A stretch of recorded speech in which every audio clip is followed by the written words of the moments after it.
നടൻ സിദ്ദിഖ് അമ്മയിൽ നിന്ന് രാജിവെച്ചു. ഇന്ന് രാവിലെ പുറത്തു വന്ന വാർത്തയാണ്.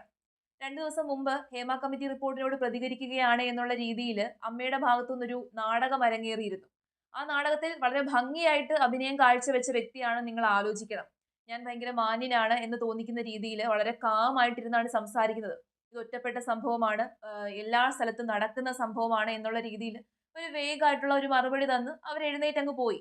പക്ഷെ അന്നേരം മാന്യനാണ് എന്ന് ചമഞ്ഞ് അഭിനയിച്ച സമയത്ത് ഇങ്ങനെ ഒരു അമ്പ് അയാളുടെ നേരെ വരുന്നുണ്ട് എന്ന് അയാൾ മനസ്സിലാക്കിയില്ല.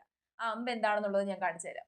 +2 കഴിഞ്ഞ് സ്കൂൾ ടൈമിൽ എന്താണ് വെക്കേഷന് നിൽക്കുന്ന സമയത്താണ് ഇദ്ദേഹത്തിൻ്റെ അടുത്ത് നിന്നൊരു അപ്രോച്ച് ആദ്യമായിട്ട് ഡയറക്റ്റായിട്ട് സോഷ്യൽ മീഡിയ വഴി ഇദ്ദേഹം കോൺടാക്ട് ചെയ്യുന്നത്. ഇയാൾ അതിന് യൂസ് ചെയ്യുന്നൊരു അക്കൗണ്ട് തന്നെ ഉണ്ട്. ഫേക്ക് ആയിട്ട് തോന്നും, പക്ഷേ അയാൾ തന്നെ യൂസ് ചെയ്യുന്ന അക്കൗണ്ടാണ്. വേറെ പലർക്കും അയാൾ ആ അക്കൗണ്ട് യൂസ് ചെയ്ത് എൻ്റെ സുഹൃത്തുക്കൾക്കടക്കം അവർ പേഴ്സണലി പറഞ്ഞതാണ്, പബ്ലിക്കായിട്ട് അവർ വന്ന് പറഞ്ഞിട്ടില്ല എന്നുള്ളതാണ്. അതാണ് അദ്ദേഹം യൂസ് ചെയ്യുന്ന ആദ്യത്തെ ടൂൾ എന്ന് പറയുന്നത്.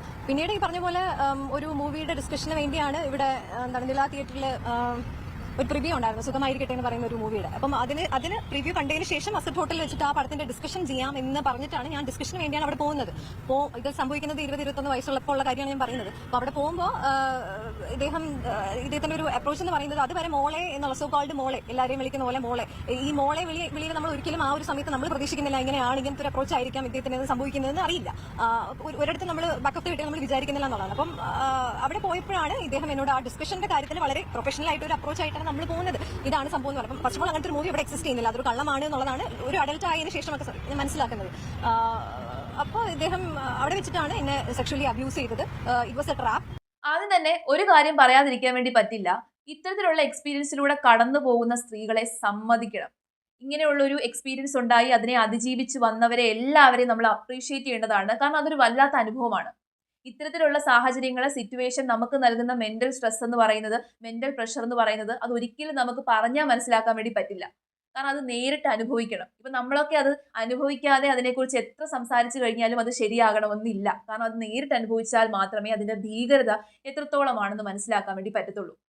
ഇപ്പൊ നമ്മൾ നോക്കിക്കഴിഞ്ഞാൽ ഈ ഹേമ കമ്മിറ്റി റിപ്പോർട്ട് വന്ന സമയത്ത് പല പ്രമുഖ നടന്മാരും അതിനെ പുച്ഛിച്ച് തള്ളിയത് ഇത് പൊതുവായിട്ട് നടക്കുന്ന ഒരു സംഭവമാണ്, അല്ലെന്നുണ്ടെങ്കിൽ ഒറ്റപ്പെട്ട സംഭവമാണ് എന്ന് പറഞ്ഞാണ് ഇതിനെ പുച്ഛിച്ച് തള്ളിയത്. ഇത് ഒറ്റപ്പെട്ട സംഭവമാണെന്ന് ഇനിയും ഇവരൊക്കെ പറയുമോ എന്നുള്ളതാണ് എൻ്റെ ഒരു സംശയം. കാരണം ഈ റിപ്പോർട്ട് വന്നതിന് ശേഷം എത്ര സ്ത്രീകളാണ് രംഗത്ത് വന്നേക്കുന്നത് ആരോപണവുമായിട്ട്. പല നടന്മാർക്കും പല സംവിധായകന്മാർക്കും എതിരെ എത്ര സ്ത്രീകളാണ് മുന്നോട്ട് വന്നത്. ഏതായാലും ആ രീതിയിൽ മുന്നോട്ട് വരാൻ വേണ്ടി പല സ്ത്രീകൾക്കും ധൈര്യം കൊടുക്കാൻ വേണ്ടി ഈ ഒരു റിപ്പോർട്ടിന് സാധിച്ചു. അപ്പൊ ഈ റിപ്പോർട്ട് മൊത്തത്തിൽ ഫെയിലിയർ ആണ് എന്ന് ഇനി പറയാൻ വേണ്ടി സാധിക്കത്തില്ല. കാരണം പല ആൾക്കാർക്കും മുന്നോട്ട് വരാൻ വേണ്ടിയിട്ട് ഒരു പ്രചോദനം ഈ ഒരു റിപ്പോർട്ട് കൊടുത്തു. ആ കാര്യം നമുക്ക് സമ്മതിക്കാതിരിക്കാൻ വേണ്ടി പറ്റില്ല. കഴിഞ്ഞ ദിവസമാണ് സംവിധായകൻ രഞ്ജിത്തിനെതിരെ ഒരു ബംഗാളി ആക്ട്രസ് ആരോപണമായിട്ട് വന്നേക്കുന്നത്. ഇവിടുത്തെ നടിമാരോട് പോരാഞ്ഞിട്ട് അവിടെ നിന്ന് വരുന്ന, അല്ലെങ്കിൽ പുറത്തു നിന്ന് നമ്മുടെ നാട്ടിലേക്ക് അഭിനയിക്കാൻ വരുന്ന നടിമാരോട് വരെ ഈ പരാക്രമമാണ്. മലയാളത്തിൽ ഒരു ചൊല്ലുണ്ട്, ഈ പരാക്രമം സ്ത്രീകളോടല്ല വേണ്ടു എന്ന് പറഞ്ഞൊരു ഫ്രേസ് ഉണ്ട്. സത്യത്തില് ഇവരുടെയൊക്കെ കാര്യത്തിൽ ഈ പരാക്രമത്തിന്റെ എക്സ്ട്രീം വേർഷനാണ്. കമ്പി തുണി ചുറ്റിയിട്ട് അത് സ്ത്രീയാണെന്ന് പറഞ്ഞു കഴിഞ്ഞാൽ അതിനോടും പോയി പരാക്രമം കാണിക്കുന്ന മുതലുകളാണ്. അത്രയും നികൃഷ്ട ചിന്താഗതിയുള്ള വ്യക്തികളാണ്, പ്രാകൃത ചിന്താഗതിയുള്ള വ്യക്തികളാണ്. സ്ത്രീകളെല്ലാം തന്നെ ഇവർക്ക് എടുത്ത് ഉപയോഗിക്കാൻ പറ്റിയ ഒരു മുതലുകളാണെന്നാണ് ഇവർ വിചാരിച്ചേക്കുന്നത്. അതിനകത്ത് തെറ്റുകാര് സ്ത്രീകളും കൂടിയാണ്. കാരണം ഇങ്ങനെയുള്ള ആൾക്കാർ അപ്രോച്ച് ചെയ്യുന്ന സമയത്ത് 3 രീതിയിലായിരിക്കും ഇതിനോട് സ്ത്രീകൾ റെസ്പോണ്ട് ചെയ്യുന്നത്. ആദ്യത്തെ ഒരു വിഭാഗം ഉണ്ടായിരിക്കും, അവരെ ഒരു കൂസലും ഇല്ലാതെ ഇവർക്കൊക്കെ വഴങ്ങിക്കൊടുക്കും. രണ്ടാമത്തെ വിഭാഗം ഉണ്ടായിരിക്കും, ദേഷ്യം ഉണ്ടെങ്കിൽ പോലും ഇതൊന്നും പുറത്തു പറയാൻ വേണ്ടി തയ്യാറാകത്തില്ല, അതൊന്നും കണ്ണടച്ചങ്ങ് വിടും. മൂന്നാമത്തെ വിഭാഗം ഇതിനോട് എന്ത് ചെയ്യും, റിയാക്ട് ചെയ്യും, റെസ്പോണ്ട് ചെയ്യും. ഏറ്റവും കൂടുതൽ നഷ്ടങ്ങൾ ഉണ്ടാകാൻ പോകുന്നത് ഈ മൂന്നാമത്തെ വിഭാഗങ്ങൾക്കായിരിക്കും. അവരോട് റിയാക്ട് ചെയ്ത് റെസ്പോണ്ട് ചെയ്ത് അവർക്കെതിരെ പരാതിയുമായിട്ട് പോകുന്ന ആ മൂന്നാമത്തെ വിഭാഗത്തിനായിരിക്കും ഏറ്റവും കൂടുതൽ പ്രശ്നം ഉണ്ടാകാൻ പോകുന്നത്. കാരണം ഒന്നാമത്തെ കാര്യം എന്ന് പറഞ്ഞു കഴിഞ്ഞാൽ ഇപ്പൊ ഇങ്ങനെ ഒരു റിപ്പോർട്ട് വന്നതോട് കൂടിയിട്ട് ഇങ്ങനെ ആരെങ്കിലും ആരോപണവുമായിട്ട് വന്നു കഴിഞ്ഞാൽ അവരെ സപ്പോർട്ട് ചെയ്യാൻ വേണ്ടി മാധ്യമങ്ങളും പ്രേക്ഷകരും ഒക്കെ ഉണ്ടായിരിക്കും. പക്ഷെ ഇങ്ങനെ ഒരു റിപ്പോർട്ട് വന്നില്ല എന്ന് നിങ്ങൾ ആലോചിക്കുക. അപ്പോൾ ഒരു ആരോപണമായിട്ട് ഏതെങ്കിലും ഒരു സ്ത്രീ, പ്രമുഖ നടിയോ അങ്ങനെ ഫേമസ് ആയിട്ടുള്ള ആരോ ഒന്നുമല്ല, ഏതെങ്കിലും ഒരു സ്ത്രീ രംഗത്ത് വന്നു കഴിഞ്ഞാൽ അവരെ എത്ര പേര് സപ്പോർട്ട് ചെയ്യും? അവരെ സപ്പോർട്ട് ചെയ്യാൻ വേണ്ടിയിട്ട് വളരെ കുറച്ച് ആൾക്കാർ മാത്രമായിരിക്കും ഉണ്ടായിരിക്കുന്നത്. അവർ കള്ളം പറയുക എന്ന് പറയും, അല്ലെങ്കിൽ തെളിവുകൾ ഹാജരാക്കാൻ വേണ്ടി പറയും. ഈ രീതിയിൽ അവരെ എന്ത് ചെയ്യും, മാറ്റി നിർത്തും. അവസാനം അവർക്ക് അവസരങ്ങളും അവരുടെ കഴിവുകൾ പ്രകടിപ്പിക്കാൻ വേണ്ടിയുള്ള അവസരങ്ങളും എല്ലാം നഷ്ടപ്പെടും. അവർക്കെല്ലാം നഷ്ടപ്പെട്ട് അവർ വീട്ടിലിരിക്കേണ്ടി വരും. പിന്നെ ഈ രണ്ടാമത്തെ വിഭാഗം എന്ന് പറഞ്ഞല്ലോ, അതായത് കണ്ണടച്ചങ്ങ് വിടും. അവർക്ക് ദേഷ്യമാണെന്നുണ്ടെങ്കിൽ അവർ കണ്ണടച്ച് വിടും, ഒന്നും പ്രതികരിക്കാൻ വേണ്ടി തയ്യാറാകത്തില്ല. അവർ ഇങ്ങനെ ഒരു സൈലൻസ് ആയിരിക്കും അവർ. എന്നിട്ട് ഏതെങ്കിലും സാഹചര്യം ഉണ്ടായി കഴിഞ്ഞാൽ എനിക്ക് ഇങ്ങനെ ഒരു അനുഭവം ഉണ്ടായില്ലേ എന്നുള്ള രീതിയിൽ അവരെല്ലാം മറച്ചു പിടിക്കും. അവരും തെറ്റുകാരാണ്. ഒന്നും മിണ്ടാതെ സൈലന്റ് ആയിട്ട് ഇരുന്ന് കഴിഞ്ഞാൽ വലിയ വിഷയമില്ല. പക്ഷെ എന്നിരുന്നാൽ തന്നെയും അവരും തെറ്റുകാരാണ്. ഇനി ആദ്യത്തെ വിഭാഗം, ഏറ്റവും കൂടുതൽ തെറ്റ് ചെയ്യുന്നത് ഈ ആദ്യത്തെ വിഭാഗമാണ്. ഇവർക്കൊക്കെ വഴങ്ങി കൊടുക്കുന്നവർ. ഒരു അഭിമാനവും ഇല്ലാതെ തന്റെ മാനവും അഭിമാനവും പണയം വെച്ച് കഴിഞ്ഞാൽ തന്നെയും എനിക്ക് ഏറ്റവും ടോപ്പിൽ എത്തണം എന്നുള്ളൊരു ധാരണയിൽ അഭിമാനം വിറ്റ് ജീവിക്കുന്ന ആദ്യത്തെ ചിലരുണ്ടല്ലോ, ഈ ആദ്യത്തെ സ്ത്രീകളാണ് ഏറ്റവും വലിയ തെറ്റുകാരൻ. ഇവര് കാരണമാണ് ബാക്കി സ്ത്രീകൾക്കും കൂടി പ്രശ്നം അനുഭവിക്കേണ്ടി വരുന്നത്. കാരണം ഇങ്ങനെ വഴങ്ങി കൊടുക്കാൻ തയ്യാറായിട്ടുള്ള സ്ത്രീകൾ ഉള്ളത് കൊണ്ടാണ് എല്ലാ സ്ത്രീകളോടും ഇത്തരത്തിലുള്ള അവന്മാര് ഈ ഒരു അപ്രോച്ച് സ്വീകരിക്കുന്നത്. കാരണം എന്ത് ചെയ്തു കഴിഞ്ഞാലും ഇവളുമാര് വഴങ്ങി തന്നോളും. കാരണം ഇവളുമാരുടെ ഒരു മെന്റാലിറ്റി എന്ന് പറയുന്നത് പണവും വലിയ പ്രശസ്തിയുമാണ്. ആ ഒരു ചിന്താഗതിയാണ് ഇവർക്ക്. സ്ത്രീകളോടുള്ള പൊതുവായിട്ടുള്ളൊരു ചിന്താഗതി ഇതാണ്. ആ പൊതുവായിട്ടുള്ള ചിന്താഗതി സൃഷ്ടിച്ചെടുത്തത് ആരാണ്? സ്ത്രീകൾ തന്നെയാണ്.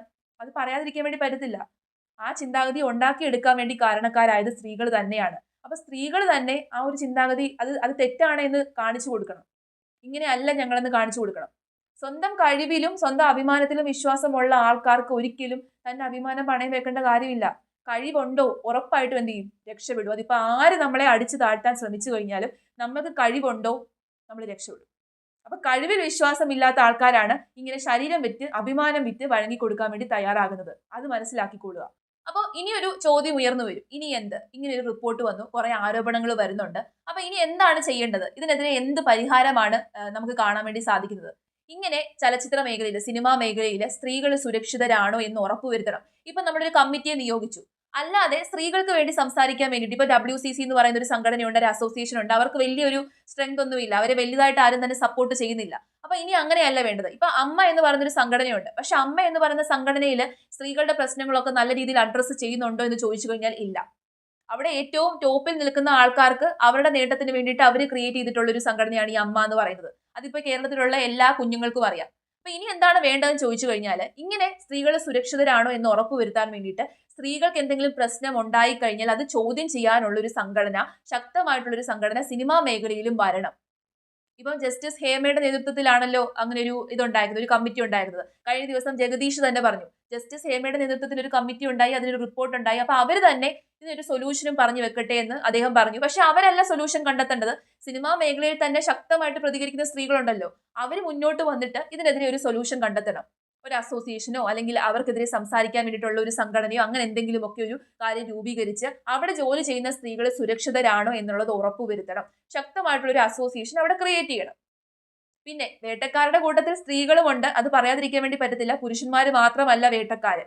കാരണം പല നടിമാരും ഇങ്ങനെയുള്ള ഒരു വേട്ടയിലേക്ക് ഇറങ്ങും. വലിയ വലിയ നടന്മാർക്ക് നടിമാരെ എത്തിച്ചു കൊടുക്കാൻ വേണ്ടി, ഈ ജൂനിയർ ആർട്ടിസ്റ്റുകളായിട്ടുള്ള നടിമാരെ എത്തിച്ചു കൊടുക്കാൻ വേണ്ടിയിട്ടുള്ള വേട്ടക്കാരായിട്ടുള്ള നടിമാരും ഉണ്ട്. അതിനി എപ്പോഴാണോ രംഗത്ത് വരുന്നത് എന്നുള്ളത് അറിയത്തില്ല. അങ്ങനെയുള്ള ആരോപണങ്ങളൊന്നും ഇതുവരെ വന്നിട്ടില്ല. ഇങ്ങനെ നടിമാരിങ്ങനെ എത്തിച്ചു കൊടുക്കുന്ന കാര്യങ്ങളൊന്നും വന്നിട്ടില്ല. പക്ഷെ അതുമുണ്ട്, അതും നടക്കും. അതും ഇല്ലെന്നൊന്നും പറയാൻ വേണ്ടി പറ്റത്തില്ല. കാരണം സ്ത്രീകളിലും പുരുഷന്മാരിലും ഒരേപോലെ എന്തുണ്ട്, ഇവളായിട്ടുള്ള ആൾക്കാരുണ്ട്. അപ്പൊ അതും ഇവിടെ നടക്കുന്നുണ്ട്. അപ്പൊ അങ്ങനെയുള്ള കാര്യങ്ങളൊന്നും ഉണ്ടാകുന്നില്ല എന്ന് ഉറപ്പുവരുത്താൻ വേണ്ടി ഒരു സംഘടന വരിക, അല്ലെന്നുണ്ടെങ്കിൽ ഒരു ശക്തമായിട്ടുള്ളൊരു നിയമം കൊണ്ടുവരിക. ഇങ്ങനൊരു സംഭവത്തിനെതിരെ നമ്മുടെ സർക്കാർ ശക്തമായിട്ടുള്ളൊരു ആക്ഷൻ എടുക്കുക. ആൾക്കാരെ ഒളിപ്പിച്ചു വെക്കാതെ ഇങ്ങനെ പ്രതികരണവുമായിട്ട് രംഗത്ത് വരുന്നവരെ സപ്പോർട്ട് ചെയ്തിട്ട് അവർക്ക് പരാതി ഉണ്ടെന്നുണ്ടെങ്കിൽ ആ പരാതി ഏറ്റെടുത്ത് നല്ല ശക്തമായിട്ടൊരു അന്വേഷണവുമായിട്ട് മുന്നോട്ട് പോകണം. പ്രതികൾക്ക് ശിക്ഷ വാങ്ങിച്ചു കൊടുക്കണം. അങ്ങനെ ചെയ്തെങ്കിൽ മാത്രമേ ഇതിനെ അവസാനിപ്പിക്കാൻ വേണ്ടി പറ്റത്തുള്ളൂ. അല്ലാതെ എത്ര ചർച്ച ചെയ്തെന്ന് പറഞ്ഞു കഴിഞ്ഞാലും നടക്കത്തില്ല. ഇതിനുള്ള നമ്പർ 1 സൊല്യൂഷൻ ഇതാണ്. കൃത്യമായിട്ട് കാര്യങ്ങൾ നടക്കുന്നുണ്ടോ? ഇപ്പൊ വനിതാ കമ്മീഷൻ എന്ന് പറയുന്ന സംഭവമൊക്കെ ഉണ്ടല്ലോ, അതേപോലെ ഒരു കമ്മീഷൻ എന്ത് ചെയ്യണം? സിനിമയിലും സ്ത്രീകൾക്ക് വേണ്ടി വേണം. കാരണം അതൊരു വലിയൊരു ഇൻഡസ്ട്രിയാണ്. എന്റർടൈൻമെന്റ് ഇൻഡസ്ട്രി എന്ന് പറയുന്ന ഒരു വലിയ ഇൻഡസ്ട്രിയാണ്. അവിടുത്തെ കാര്യങ്ങൾ നമ്മൾ ഏകദേശം ഒതുക്കി കഴിഞ്ഞാൽ ബാക്കിയുള്ള ഇൻഡസ്ട്രികൾ നമുക്ക് ഒതുക്കാൻ വേണ്ടി സാധിക്കും. അപ്പൊ ഇവിടെ മാതൃകയായിട്ട് അങ്ങനെ ഒരു കമ്മീഷനോ അല്ലെങ്കിൽ അങ്ങനെ ഒരു കമ്മിറ്റിയോ അസോസിയേഷനോ വരണം. അവിടെ സ്ത്രീകളുടെ പ്രശ്നം അഡ്രസ്സ് ചെയ്യണം. ഇങ്ങനെയുള്ള കാര്യങ്ങൾ, ഇങ്ങനെയുള്ള ആരോപണങ്ങൾ വന്നു കഴിഞ്ഞാൽ ശക്തമായിട്ട് അതിനെതിരെ ആക്ഷൻ എടുക്കണം. അങ്ങനെ ആക്ഷൻ എടുത്തു കഴിഞ്ഞാൽ ഇതൊക്കെ നമുക്ക് ഒഴിവാക്കാൻ വേണ്ടി സാധിക്കും. അതാണ് സത്യം.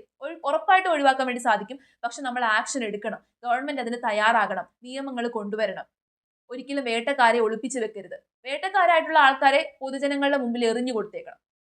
പൊതുജനങ്ങൾ നോക്കിക്കൊള്ളും ബാക്കി കാര്യങ്ങൾ.